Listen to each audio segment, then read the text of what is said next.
Okay, so obviously we have to start thinking about how we're gonna fix society after the boomers are dead, and after World War III, and after the Trump presidency, and just all of this stuff. Like, what exactly do we need to do? Well, first of all, more extreme measures. Okay, a more extreme right wing government. Millions must be deported. The price of everything needs to go down. By any means necessary. We need to start improving the quality of life for actual Americans. Okay, that's obviously one of the big major talking points. But again, exactly what do we need to do for this? We need to start talking about details. We need to start having a plan. We need to really start advocating for certain things.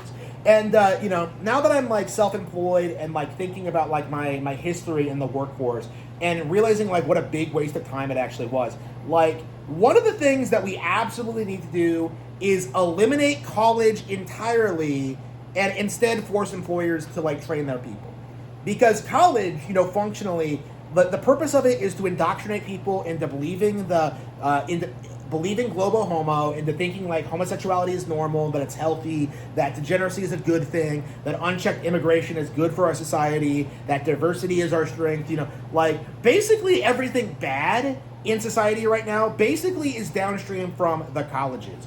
Basically force feeding everyone into the Marxist agenda. Even if you don't end up agreeing with it, you're essentially left with this impression that this is the overwhelming consensus in society, that the educated elite, the masters of society, overwhelmingly believe in global homo, when in fact they're actually indoctrinated. Okay, they don't really think that hard about this stuff, and they are in fact just people who will just kind of who will flip on a dime. Okay, again, one of the things I've been saying a lot when it comes to anti-woke discourse is that I think a lot of people are going to be really, really surprised by the sheer amount of individuals who come out after we win and are just I was secretly always against this. You're going to see a lot of that in the next 20 years. So we have there's that problem. Okay, we have the problem with colleges. How do we fix it? How do we eliminate this problem? First and foremost, we cannot allow employers to demand college degrees. Okay, if you need to be educated to do a certain job, if you need to be trained, if you need to develop a skill set, the employer can do it. If they need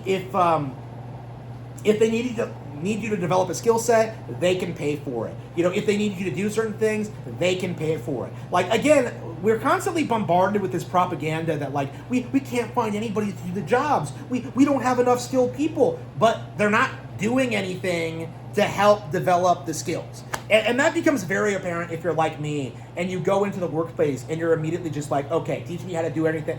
Teach me how to do everything. I want to know it all. I want to do well in my career. I want to advance. And then you're just met with these blank, empty stares.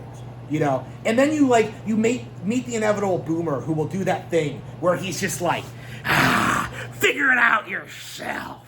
And it's the most retarded thing imaginable. Again, if you say that to anybody, you should be fired immediately. Okay, that should be a terminable offense. Okay, because obviously, if you have someone going into a job asking how the job is done, obviously that person is willing to learn and develop the skill set. So your entire cope that nobody wants to work anymore, functionally doesn't matter. Functionally isn't true. Because what we're seeing is that you have all these old people who just sit around in their offices just refusing to do anything. And just leaving all the real work to others and not really taking any real responsibility for, cultivating the next generation, developing talent, introducing them to new things or people or concepts or training people. No, they just exploit, and then think they're just going to retire and it's not going to affect them. And a lot of these people are very, very surprised by what happens because, the housing price thing, really good example. We saw housing, jump up, over the past 40 years. Housing's become ludicrously expensive, and the boomers were just kind of smirking. They were just yes, I have a multi-million-dollar house now, and I live in a desirable area, and I can't wait to sell it and upgrade to a nicer house. And now they're figuring out that nobody is fucking buying. nobody's paying for those prices in some shithole area with no jobs.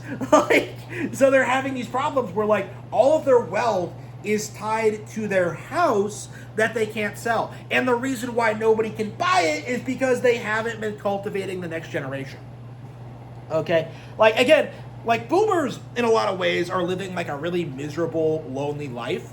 And like they're obviously gonna blame other people for it because they're miserable, bitter people that are upset about like not being young anymore. But what we're seeing now is that like we're starting to see more people like the consequences of their actions are biting them like hardcore. You know, the constant firings, the constant layoffs. Like what we're seeing is just people starting to adapt. You know, people are losing faith in the college indoctrination system. And so that means what we really need to advocate for is a more direct, like, method of obtaining high-paying jobs, like that are actually that will actually develop our careers, that will actually teach us skill sets, that will actually like do things for us. So one of the things I want to do, you know, now that I'm self-employed, you know, I was thinking, you know, I could theoretically, you know, start a small company, you know, run it here, hire like local people, you know, and just slowly start expanding my business over the next 30 to 40 years. Okay, like I could do that. And it's not like a big deal, you know, it won't be a big company, it won't be like, you know, it won't change the country or anything, but like, you know, when I compare it to like what I had to go through, where like not a single person would hire me, not a single person would teach me anything, not a single person was there for me at all, like, it's just so much better than what I had to deal with growing up. Okay? And I think that's kind of the approach that we really do need to like start making, is that we need to start like making small businesses, okay? We need to start making them successful. We need to start like doing things like that.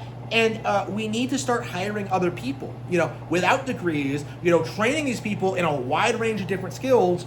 And, you know, even if they leave, you know, they'll have a good experience and hopefully, you know, still continue supporting your business, you know? Again, that's kind of my mentality on it, like, going forward, is that, like, the entire, like, you know, go to college and you'll be successful cope, that's been dead for 10 years, okay? Like, even when, like, you know, I was getting out of high school, I knew that was a cope. And that's one of the reasons I refused to go. But, like, again, like, we're seeing a lot of people who did go, who did make that mistake, you know, like, they're starting to realize just what a waste of money it all was. So I think if we could, like, theoretically create this ecosystem where, like, people could succeed without college, that would put an end to the entire, like, Marxist systems. You know, so the long march through the institutions, like, succeeded, okay? You know, the commies went through, like, the colleges, they took control over everything, you know, they took control of every single, like, you know, authority figure and, like, government body, you know, every branch of government, and this is the end result of that, is that people just don't trust or respect them anymore. You know, they have all this authority, but no actual respect, okay? Like, if anything, the major thing everybody wants to do now is make major changes. And I think the major change that everyone wants is no communism in our society, okay? None. And things will keep getting worse until more people start going along with that mindset. And it's going to happen inevitably. You know, you're already seeing, like, you know, 40-year-old women on TikTok, you know, talking about, like, oh, I don't need a man. I'm so happy alone. And it's just like, bitch, if you were happy, why are you making a TikTok asking for attention? You know, presumably from men. Okay? It's just like, it's just a cope, you know? And that's kind of what we're seeing, is that we're seeing, this is the age of the cope, okay? The dark age, you know, from like the, you know, the 60s to like the 2014 or so, that's been over for a long time. We're in like the cope woke period, where like wokesters are still coping and seething about how like unchecked immigration and diversity totally can work if we just kill more white people. But the end result of that is that like more and more people are realizing that it's not true. And like in really weird ways too. You know, the South Africans, you know, are Pythian, you know, shilled to the rest of the world as being one of the worst indignities to human rights ever. You know, everybody who fled the country, South Africa, it's nice not having to go out and worry about getting murdered. Okay. Again, as more and more like of these liberals just end up getting killed by their own poor decision making, and like, you know, simping for like the invaders, like the more normal people are gonna realize that like things are radically gonna have to change. And we are in that period. You know, we are the people who are going to change the world. And it is going to start with us today. You know, it starts here on this channel with your subscription, with your membership, with your Patreon support, with your buying my books. You know, this is how it all starts. Of just some guy sitting in his house talking about the problem. When we address the problem, we can correct the problem. And this is the beginning of something great.